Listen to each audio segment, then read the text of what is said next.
El escenario que se plantea comienza el 3 de enero de 2026, con una operación militar estadounidense en Caracas que, según esta hipótesis, culmina con la toma directa de los recursos petroleros de Venezuela. En la superficie, el hecho se presenta como un episodio geopolítico más dentro de una larga historia de tensiones internacionales, decisiones estratégicas y demostraciones de poder. Sin embargo, el análisis central de este documental sostiene que reducir este evento a una simple acción militar oscurece su verdadero significado. La premisa fundamental es que esta operación no surge del vacío ni responde únicamente a circunstancias coyunturales. Se interpreta como la manifestación visible de una fase avanzada dentro de un patrón histórico mucho más amplio, un ciclo que ha acompañado el ascenso y la caída de imperios a lo largo del tiempo. Bajo esta lectura, el uso de la fuerza para asegurar activos estratégicos no es una anomalía, sino una señal específica de deterioro sistémico.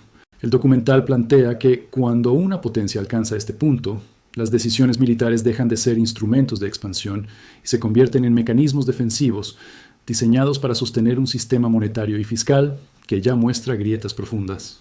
La incursión en Venezuela se presenta así como una respuesta a presiones acumuladas, no como una estrategia aislada ni como una solución duradera. Desde esta perspectiva, el evento de enero de 2026 marca un momento de inflexión, no porque sea el inicio del proceso, sino porque revela con claridad la etapa en la que se encuentra el sistema dominante. El foco no está en el campo de batalla, sino en el trasfondo financiero que empuja a una potencia a recurrir a activos reales, cuando la confianza en su moneda comienza a erosionarse. Este punto de partida establece el marco del análisis. Entender la operación no como una causa, sino como un síntoma. Un síntoma que, históricamente, ha precedido a cambios profundos en la distribución global de la riqueza y en la estructura del sistema monetario internacional. Para comprender por qué este tipo de eventos se repite, el documental introduce un modelo de 7 etapas que describe el ciclo de vida de los imperios monetarios. Este patrón no se presenta como una teoría abstracta ni como una predicción aislada, sino como una secuencia observable que ha acompañado a múltiples sistemas dominantes, cuando su moneda se convierte en eje del comercio y las reservas globales. La lógica del modelo es estructural. Un imperio no colapsa de forma repentina ni por una sola decisión, sino a través de un proceso gradual en el que los incentivos económicos, fiscales y políticos se van desalineando. Cada etapa prepara el terreno para la siguiente, reduciendo progresivamente el margen de maniobra hasta que las opciones se vuelven limitadas y costosas. El documental subraya que este patrón no distingue culturas, ideologías ni niveles tecnológicos. Se activa cuando una moneda alcanza una posición central, sostiene un largo periodo de prosperidad y con el tiempo comienza a cargar con las obligaciones acumuladas de ese mismo éxito. La dominancia monetaria, lejos de ser permanente, contiene en su interior las semillas de su desgaste. Las 7 etapas funcionan como un marco analítico que permite interpretar acciones aparentemente desconectadas, política fiscal, expansión militar, pérdida de confianza, endeudamiento, como partes de una misma secuencia. En este contexto, la importancia del modelo no reside en los detalles históricos, sino en la repetición del comportamiento sistémico. El documental deja claro que no se trata de identificar culpables individuales ni decisiones aisladas mal ejecutadas. El énfasis está en la mecánica del sistema. Cuando una economía alcanza cierto nivel de complejidad y dependencia de su moneda, el recorrido posterior tiende a seguir rutas ya transitadas por otros imperios antes.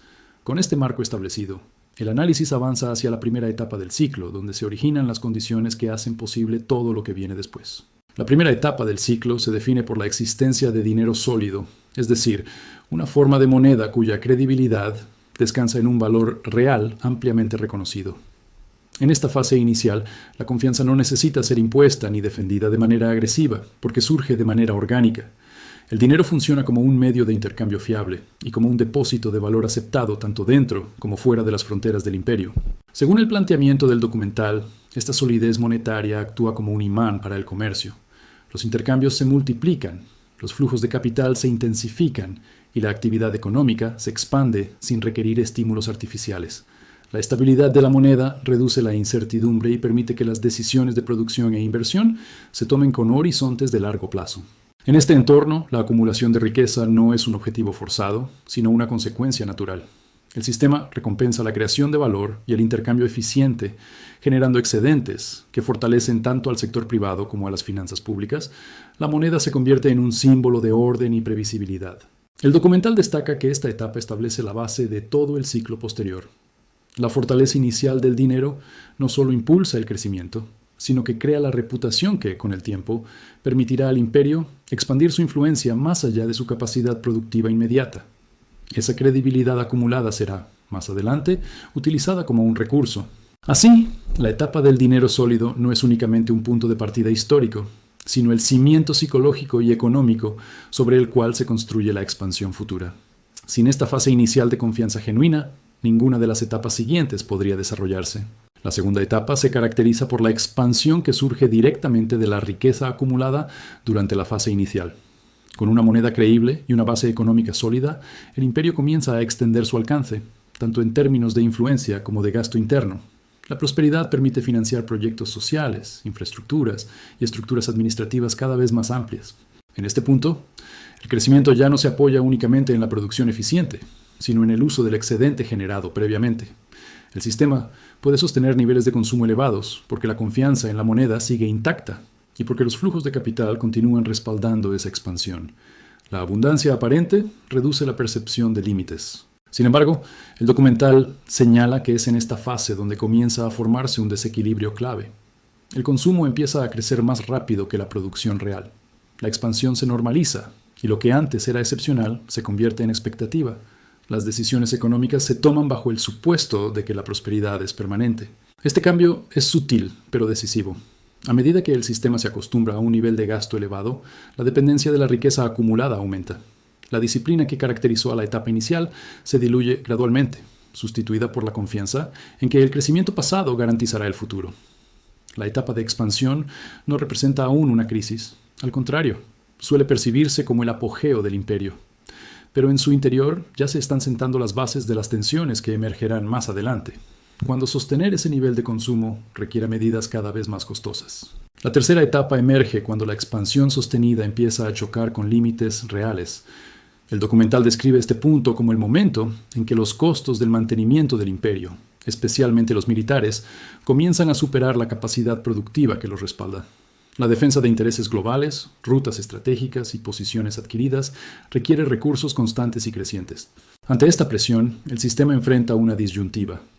Reducir compromisos implicaría reconocer una pérdida de poder, mientras que aumentar impuestos o recortar gasto interno amenaza la estabilidad social construida durante la fase de expansión. La solución, que históricamente aparece, es la alteración del dinero mismo. Según el análisis presentado, esta etapa se caracteriza por la degradación gradual de la moneda. En contextos antiguos, esto tomó la forma de reducir el contenido de metal precioso. En contextos modernos, se manifiesta como expansión monetaria y creación de dinero para cubrir déficits crecientes. El efecto, sin embargo, es el mismo: la pérdida progresiva del poder adquisitivo. La inflación resultante actúa como un impuesto indirecto. Permite financiar gastos inmediatos sin un ajuste visible, pero erosiona la confianza acumulada durante las etapas anteriores. Lo que antes era una moneda percibida como estable comienza a generar dudas, incluso si esas dudas tardan en expresarse abiertamente. El documental subraya que esta fase no produce un colapso instantáneo. Al contrario, puede extenderse durante años mientras el sistema aparenta funcionar con normalidad, pero el cambio es estructural. La moneda deja de ser un reflejo fiel del valor real y se convierte en una herramienta para sostener compromisos que ya no pueden financiarse de otra manera. Este deterioro monetario prepara el terreno para la siguiente etapa, en la que la confianza ya debilitada obliga al imperio a buscar soluciones fuera del sistema financiero tradicional. La cuarta etapa se activa cuando la degradación de la moneda alcanza un punto en el que ya no resulta suficiente para sostener el sistema por sí sola. En este momento, el documental explica que los imperios tienden a recurrir a la adquisición directa de activos duros y recursos estratégicos como una forma de compensar la pérdida de credibilidad monetaria. La lógica es pragmática. Si el dinero pierde poder, el control de recursos reales ofrece un respaldo temporal. Estas acciones no se presentan como expansiones clásicas orientadas al crecimiento, sino como operaciones defensivas. El objetivo ya no es aumentar la producción interna, sino asegurar insumos críticos que permitan mantener el funcionamiento del sistema existente. Se trata de ganar tiempo, no de resolver la causa subyacente. Dentro de este marco, la operación hipotética en Venezuela en enero de 2026 se interpreta como una expresión clara de esta etapa. La toma de reservas petroleras no se analiza como un hecho aislado, sino como una respuesta directa a tensiones acumuladas en el sistema monetario y fiscal. El recurso energético se convierte en un sustituto parcial de la confianza perdida en la moneda. El documental enfatiza que este tipo de intervenciones generan una ilusión de control. Al asegurar activos físicos, el imperio puede sostener temporalmente su posición y retrasar ajustes más profundos. Sin embargo, esta estrategia no revierte el deterioro estructural que la hizo necesaria en primer lugar. La etapa 4 marca así un punto de inflexión. A partir de aquí, las acciones se vuelven más reactivas que estratégicas. La dependencia de recursos externos aumenta, mientras la capacidad de corregir los desequilibrios internos se reduce. Con este movimiento, el sistema entra en una fase en la que la pérdida de confianza ya no es una posibilidad futura, sino una tendencia en desarrollo que pronto comenzará a manifestarse de forma más visible. La quinta etapa se manifiesta cuando la pérdida de confianza deja de ser implícita y comienza a expresarse a través de movimientos concretos de capital. El documental describe este momento como una transición silenciosa pero decisiva, en la que individuos y entidades con capacidad de anticipación empiezan a reducir su exposición al sistema dominante. No se trata aún de un colapso visible, sino de un cambio gradual en el comportamiento. En esta fase, la moneda comienza a perder peso relativo como reserva de valor a nivel global. La confianza que durante décadas sostuvo su centralidad se debilita, y con ella se erosiona la disposición a mantener grandes cantidades de riqueza dentro de un solo marco monetario. El proceso no ocurre de manera uniforme ni repentina, sino a través de ajustes progresivos. El documental señala que esta etapa suele coincidir con la salida de capitales de alto patrimonio. La decisión no se presenta como una reacción emocional, sino como una evaluación racional del riesgo sistémico. A medida que las señales de tensión se acumulan, la prioridad pasa de maximizar retornos a preservar valor. Este movimiento tiene efectos acumulativos. Cada salida de capital reduce marginalmente la base de confianza del sistema, reforzando la percepción de vulnerabilidad. Aunque el funcionamiento cotidiano continúa, el equilibrio se vuelve más frágil y dependiente de intervenciones constantes. La quinta etapa no implica aún el colapso del sistema monetario, pero sí marca un cambio irreversible en su dinámica. La moneda ya no actúa como un punto de convergencia incuestionable, sino como una opción entre varias. A partir de aquí, el margen para revertir la tendencia se estrecha de forma significativa. La sexta etapa se desarrolla cuando el endeudamiento acumulado alcanza un nivel que condiciona todas las decisiones económicas. El documental define este punto como una trampa fiscal, en la que la magnitud de la deuda convierte a la política monetaria en un instrumento subordinado a la necesidad de financiar al Estado. La prioridad deja de ser la estabilidad de la moneda y pasa a ser la sostenibilidad inmediata del sistema.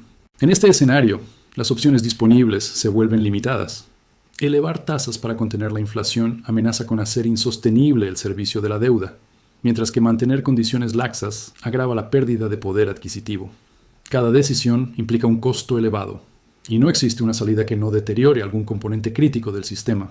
El documental subraya que esta dominancia fiscal no surge de un evento puntual, sino de la acumulación prolongada de compromisos financiados mediante deuda.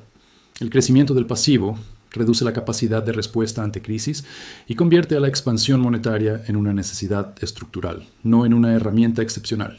En esta etapa, la confianza residual en la moneda depende cada vez más de la percepción de inevitabilidad. El sistema continúa funcionando porque no existe una alternativa inmediata, no porque sus fundamentos sean sólidos.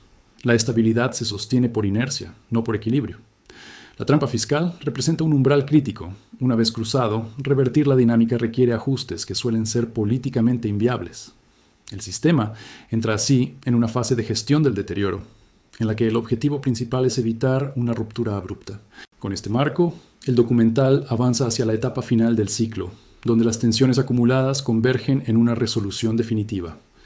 La séptima etapa representa el desenlace del ciclo, cuando las tensiones acumuladas a lo largo de las fases anteriores dejan de ser manejables dentro del marco existente.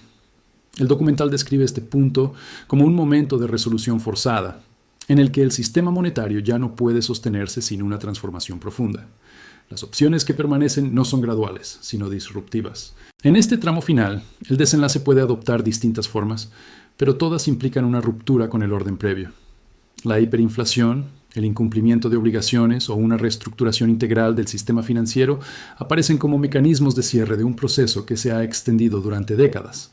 La moneda pierde su función central y se redefine el marco de intercambio. El documental enfatiza que esta etapa no debe entenderse como un evento instantáneo, sino como una transición caótica. La confianza, ya erosionada, se disuelve rápidamente cuando se reconoce que el sistema anterior ha llegado a su límite. Las reglas que antes parecían inmutables dejan de serlo. Este momento marca el punto culminante del traslado de riqueza. Los activos y posiciones que dependían del sistema previo se revalúan de forma abrupta, mientras nuevas referencias comienzan a emerger.